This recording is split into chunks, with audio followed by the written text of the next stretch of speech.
The odds were stacked against the Foxes in the 2015-16 season, but they aren't stacked against you. Shades of Ipswich Town in the 60s, Nottingham Forest in the 70s. But this is unique. A modern-day football miracle.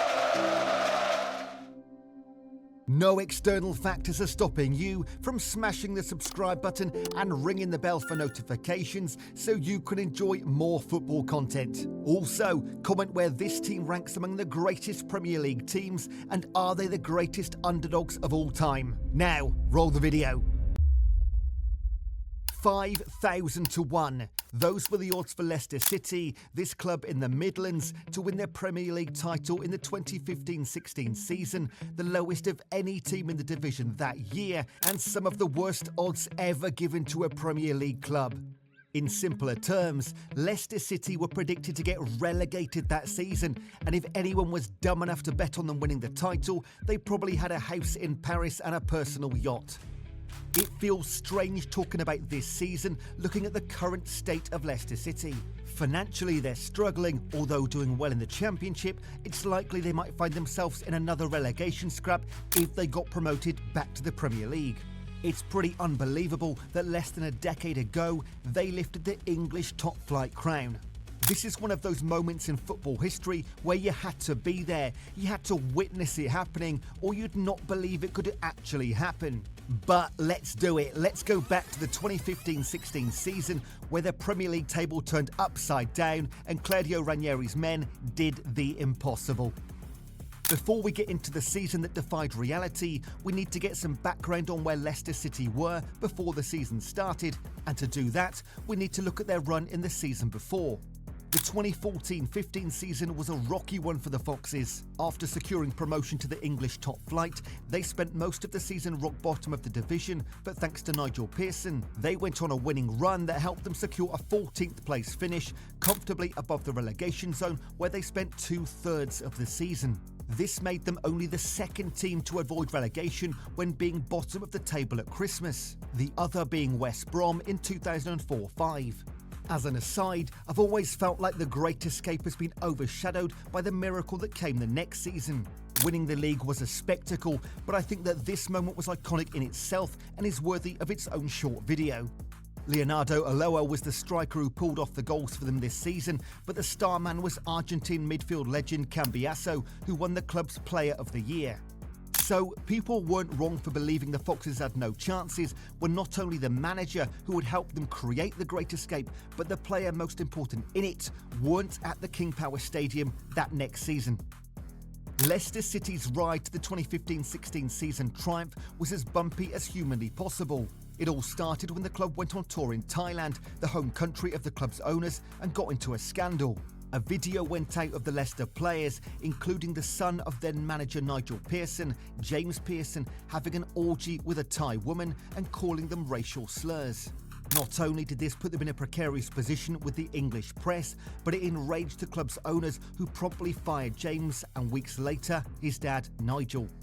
Nigel Pearson's sacking shocked the fans and media, and not long after, Cambiasso left the club after just one season after they failed to tie him down to a contract extension.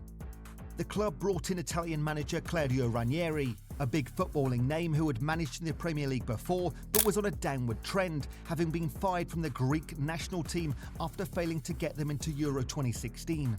If that didn't put them slightly behind the other teams, including newly promoted ones, their transfer business certainly made it look so. Yes, they did an overhaul of the team, bringing in players like Christian Fuchs, Robert Huth, Shinji Okazaki, N'Golo Kante, Daniel Amate, and Gökhan Inler.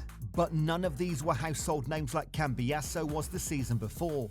In the high spending stakes of the Premier League, only 3 of them cost £5 million or more, and then not by much.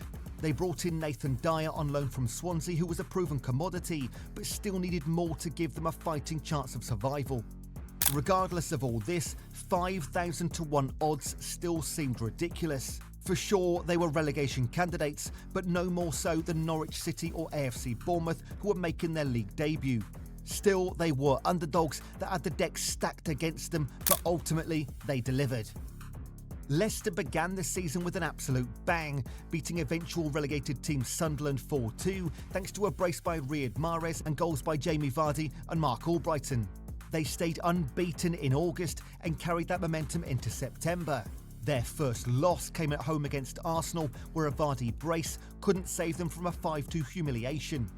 Around this time, Vardy began a streak of scoring in league matches that would lead to a record-breaking moment in a draw against Man United, where he scored in the 11th straight game.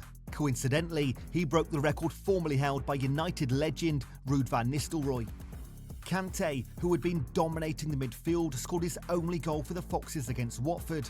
Mahrez scored all 3 goals in a clean sheet win against Swansea. And Leicester wrote the final chapter in Mourinho's Chelsea chapter with a 2-1 victory that saw the Portuguese manager get the boot. By the end of January, Leicester had usurped Arsenal at the top of the table. Even at this time, no one took the Foxes as serious title contenders. Yes, they had shocked the league and were more than guaranteed European football, but they weren't a Big Six club. Fans and pundits believed their stay at the top was temporary and that Arsenal or Spurs would knock them off their perch, but that wasn't to be the case. They recorded wins against Man City and Liverpool, and even though they lost to Arsenal, it wasn't enough to derail them as they kept their chokehold on the top spot firm. By April, following a 3-0 win against Manchester United, their UEFA Champions League spot was confirmed, but their title win wouldn't be guaranteed by a game of their own. On the 2nd of May 2016, in the infamous Battle of the Bridge between Chelsea and Tottenham Hotspur, the game which holds the Premier League record for most yellow cards without a red, goals from Gary Cahill and then the flopping Eden Hazard made the Foxes league champions. Allegedly, the Leicester players who were watching that night threw a party and invited Hazard, but that's just speculation. They ended the season with a 1-1 draw against Chelsea. They finished on 81 points with 23 wins, 12 draws and only 3 losses. That's one hell of a performance for a club that fought for its life just 1 season prior. Now, obviously, every active player was crucial to their success, but some stood out more than others. Kasper Schmeichel was always reliable between the sticks, making great saves at every juncture. Fuchs, Morgan, Huth and Simpson were solid as a rock at the back and barely changed and were as effective as always. It may surprise you, but Danny Drinkwater was a key cog in the midfield, which would explain Chelsea's ridiculous decision to spend $35 million on him. Gray, Okazaki and Ulua played their parts when called upon, especially Okazaki, who proved to be the best deputy Jamie Vardy could have had.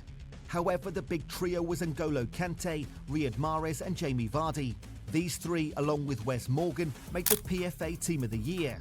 Vardy won PFA and FWA Player of the Season, and Mahrez won the Club Player of the Season and the PFA's Players Player of the Season.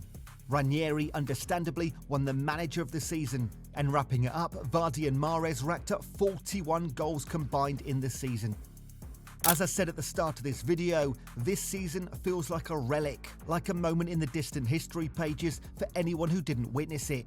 Hopefully, this video has made it clear how legendary that season was and why it will never be replicated.